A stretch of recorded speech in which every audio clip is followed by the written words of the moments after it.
So we've got something a little bit different this time. Like last week, we don't have a film review for you, but we will have a film review next week, so you can look forward to that. But as you can see, I am wearing a Mockingjay pin as a tribute to my favourite book and films. As some of you may know, the Catching Fire trailer is out now. And also, just before the trailer came out, they revealed all these, like, 10 character posters of each of the tributes from the 75th Hunger Games. This is just one of Katniss. So before we had a very long teaser trailer, but now we've got the full trailer. What do you think of it? Yeah, I've been quite curious to see mainly how the arena was going to look in Catching Fire, yeah. So I was hoping there would actually be just a bit of an insight as to what the arena looks like in the trailer, and thank goodness there was, right at the end. First of all, it was absolutely beautiful stuff. It was exactly how I kind of wanted it to be. In fact, the whole trailer was really, I think it just had a massive impact on us as the audience, because there was like constant action, constant drama all the way through, and the atmosphere was breathtaking, especially in the capital. Yeah. Honestly, it was really fantastic. I was so pleased with everything they showed, because in the first trailer, they kind of focused on the beginning of it, with the rebellion igniting and the victory tour. Yeah. Then with this one, we see quite a lot of the second half, which is absolutely amazing, and I loved the brief glimpse of Katniss's Mockingjay dress. Yeah. I do like the way they changed the design from the beautiful white dress to an entire... I liked it when it was like the ceremony. We saw a glimpse of the dress and everything. I love that. Yeah, I love that. Francis Lawrence has changed the sets and stuff from the first film, but he's made them grander. Yeah. And he stayed true to Gary Ross's vision by keeping them vaguely similar. But he's made it grander and more fitting to this film. This is what I love about the Hunger Games series, and that, judging by the trailer, is going to stay pretty loyal to the book. The first film did, to be honest. You don't get many filmmakers that do stay that loyal to the book. I'm starting to get the feeling that Gary Ross was the fan of the Hunger Games before he'd been directing the film. He probably, Another trailer that has recently come out is a teaser trailer for How to Train Your Dragon 2 by DreamWorks, and I absolutely loved the first film. It's quite a simple teaser trailer, simply with Hiccup riding the dragon Toothless around, looking quite pro. And the main thing of note about this trailer is the fact that this turns out to be set quite a few years after the first film. So he's no longer the small, weedy 14-year-old boy in the other one. He is now older. Around his 20s?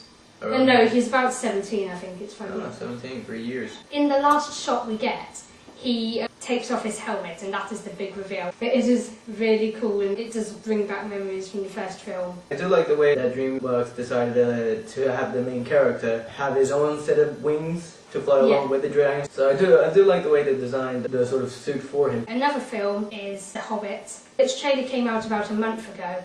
I didn't realise it had a new poster, but you can see on the far end behind Shannon there is a poster for the Desolation of Smaug.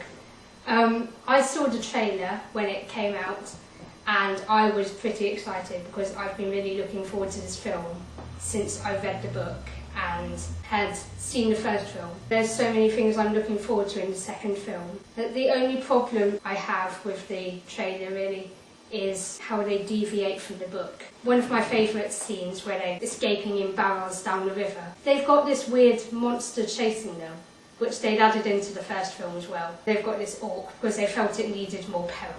So, I'm not quite sure what I think of that. Also, they've added this whole bit from the Silmarillion, which I'm really looking forward to. But at the same time, you can tell they've added things like Legolas, who is in the Lord of the Rings films, and his own storyline. But still, I'm kind of looking forward to seeing his part in it, so I'm intrigued. Okay, another film that's coming out at the moment is Percy Jackson and the Sea of Monsters, which we have a poster right here, if I move. This is the second film I think they've got out. The last one was called Percy Jackson the Lightning Thief. Yeah, some of you out there might have probably read the books before and probably noticed that there's been quite a few changes that probably a bit sort of too drastic. It's like their ages, so it's the characters' ages like Annabeth, when Percy's supposed to be 12, when In the last film, they looked about, what, 15, 16, the actors. I mean, this personally doesn't bother me because I never read the books beforehand. So as a result, I completely loved the first one and I really can't wait to see the second one. But obviously, this would bother some other people. The kind of strange thing is that because of these differences in the first film, it didn't do that well because it was quite unpopular and they thought they couldn't do the rest of the films because of it. But obviously in these last few years, it must have made enough money to decide it's worth making the next film. They got a new director as well, and he is obviously trying to make up for any changes that were in the first film. Like, he's dyed Annabeth's hair blonde. She was supposed to be blonde in the book, wasn't she? Which I didn't even know that. The thing is, she's meant to be a 12-year-old. Yeah. She doesn't look 12. But they kind of dressed her like a 12-year-old. But still, she's clearly not a 12-year-old. So I'm not sure how that will work out. Either way, as someone who hasn't read the books, and I don't really intend to, I'm really looking forward to it. Well, yeah, I'm definitely going to watch the second film to see how it is. Well, even though I only watched the trailer once, I haven't watched the first film or even read the book, but just by looking at the trailer, it does look pretty interesting. It's like one of them sort of fantasy sort of adventure sort of adventures that kind Yes, family friendly. So another film that is coming out late this year, it's Romeo and Juliet, and it's starring the Oscar-nominated actress Hailee Steinfeld. This is a poster that was released very recently, just about the other week, I think. And there's a trailer that I've also seen in cinemas. And I like how close it's sticking to the original Shakespeare play, because they've got all the original language of Shakespeare as well.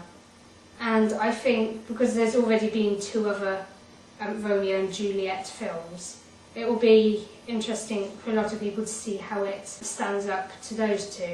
I definitely think it will really stand well because it's got wonderful actors and they're actually staying true to the ages of Romeo and Juliet in Shakespeare's play, as Juliet's meant to be about 14 and Romeo's 18 or something. It looks wonderfully made, so I'm looking forward to this one. To be honest, the only version I've seen of Romeo and Juliet is Baz Luhrmann's, because we had to study it for English back at school. I completely loved that version. I've got to admit, I thought that no other version could really beat it. But I've got to admit, I've seen the trailer for this version up here, and it does look really good. I mean, just the poster itself, it's just really intense, that scene. So I probably will go and watch it actually, because I just love the story and I'm always interested to see any other versions of it really. It's quite interesting to see how just one story can be portrayed in different ways. It just never gets old. Yeah. So now another film. This is a film that was based on a book which came out in the 70s or 80s. Apparently some people have been waiting 30 years to see a film made of it. This is Ender's Game, which poster you can see here, and it stars Asa Butterfield. It also stars Hailee Steinfeld, who's in this one as well, and George Harrison, I think that's his name, Abigail Breslin and people like that. There was a trailer that came out a few months ago. It definitely looks action-packed. Asa seems so different in this film to any other film he's been in, so I think it looks really good, and I am actually really looking forward to it, and I want to read the book so I know a bit more about the film before it comes out. Even though I haven't watched the trailer or read the book, just from the poster, it does look rather interesting for the poster. Especially if it was released in the 1970s, 80s, was it? Yeah. I think I'd probably want to go see it because I like how there's so many good actors in it. So I think I'll definitely want to go see it. I'm always into action as well now and stuff like that. This next trailer is one that came out very recently, within the last week. It's a teaser trailer for American Hustle, which stars Jennifer Lawrence and Amy Adams and Bradley Cooper. This is actually the second of 3 films which star Jennifer Lawrence and Bradley Cooper. The first one was Silver Linings Playbook. Then there's this one, and then there's Serena, which there's still no news for. This film was known for a very long time as Untitled David O. Russell film, because the original title, which was American BS, but the actual words. Obviously that wouldn't be suitable if you're going to advertise it in somewhere where children will be present. So now they've finally released a trailer. It's a little bit different to what I thought. I didn't really know what it was about anyway. But the trailer's definitely got me interested, and Jennifer Lawrence is yet again a different character to Katniss. So it definitely shows her range. I found the trailer was a bit confusing personally because I wasn't really sure what it was about. I couldn't really grasp any kinds of part of the story at all in it. But I like the way it introduced the actors. I thought that was quite good, you know, showing everyone who's going to be here to see if it will spark up any of the audience interest. And I quite like the fact they left Jennifer Lawrence go so the best till last. I was quite surprised at Jennifer Lawrence's character, even though we only saw her for a bit. Her character seems very full of herself. I don't know if she's full of herself. I don't know, because I don't know anything about the film, but this character could be completely different. Well, just by watching the trailer itself, even though it presented the characters quite well, I didn't really get what was going on in the trailer. Yeah, that's my issue. From what I tell, is that it looks more like an American sort of crime, drama, rich lifestyle mixed with gambling.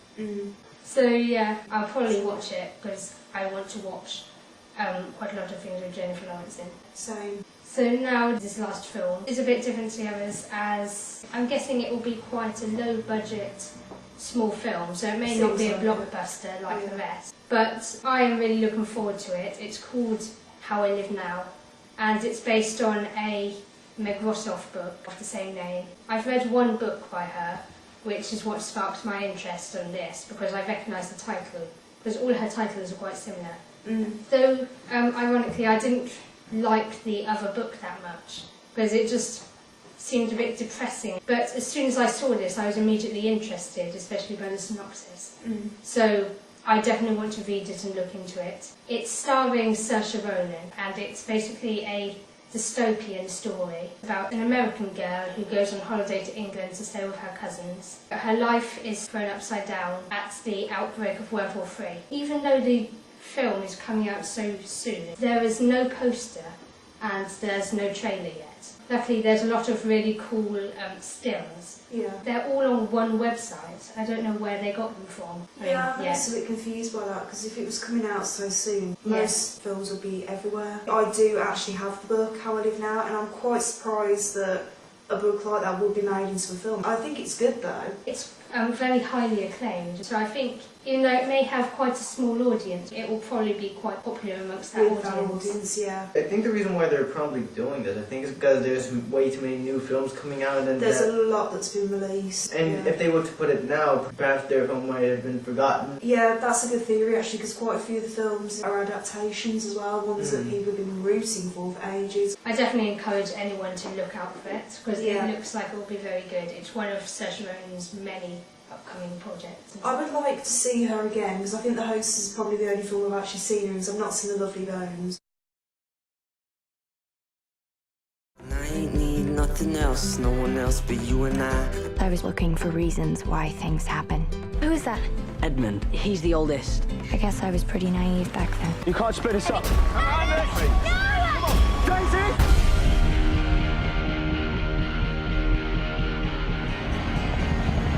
We need to get away from here. So for anyone out there, these are just a few of the many films that I'm really looking forward to. If there's more that we haven't mentioned, feel free to tell us about them.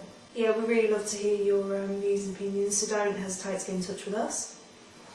Okay everyone, so now we are moving on to the music feature. The band I'm going to introduce you to is a band I saw at a gig. I went to the Adam and Eve pub in Birmingham with my boyfriend, and there were a few unsigned bands playing. They're a very new band, but they do seem to have quite a bit of an audience already, and they generally consist of, like, you know, rock, slight bit of metal. I'd say the most appropriate audience for other people that are into rock music. If any of you are quite heavy rockers out there and you like that kind of music, well, I would fully recommend that you listen to them. This song in particular I'm going to show you, it's called Trapped. It was the song I liked the most out of all of them. They don't have a proper music video as yet, because like I said, they are only new bands. But click on the box at the bottom of the screen and that'll give you a link to the actual song. So to all you rockers out there, here is Bless Mess, the song Trapped, and I hope you enjoy it. So that's the end of this podcast. Today's question will be, have you seen any good trailers or posters out lately, and what are the films you're most looking forward to in the next year or two? Let us know on our Facebook page, Word on the Street Podcast, or our Twitter page, Word_on_street. Subscribe to us on our YouTube page. You'll see the little box in the corner. We'll see you in the next podcast. Bye! Bye! Bye! Bye-bye!